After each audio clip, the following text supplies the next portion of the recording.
بقرار حر وعن قناعة وبإيمان كبير، حطت يدها في يد اللجنة الوطنية الأولمبية لدعم هذه القيم ودعم نشرها ودعم كل رياضينا حتى يرفعوا راية الوطن أين تشتغل أريد اللي هي تونس، لأن أريد موجودة في عدة بلدان لدعم رفع الراية الوطنية التونسية عالية في كل المحافل الرياضية والأولمبية.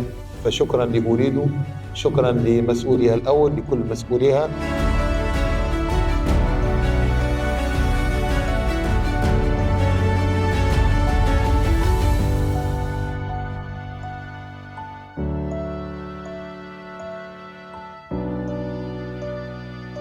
الاتفاق هذا للمرة الثالثة على التوالي، هو قديم زي ما تفضل الأخ فارس، بدأ مع قبل منصور وإن شاء الله يكمل مع أريد دائما إن شاء الله.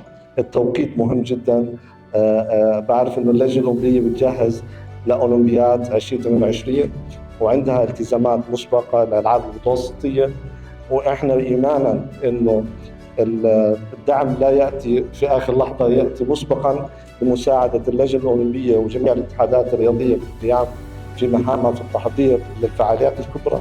فارتئينا إنه يكون الاتفاق ممتد من الآن حتى نهاية 2028. كالعادة متفائلين بنجاح الرياضيين التونسيين وتفوقهم. شكرا مرة أخرى لك كرئيس اللجنة الأولمبية وجميع أعضاء اللجنة التنفيذية وجميع أعضاء الجمعية العمومية على هذه الشراكة وهذه الثقة في أريد تونس. هذه الثقة إن شاء الله تكون في محلها كالعادة يعني.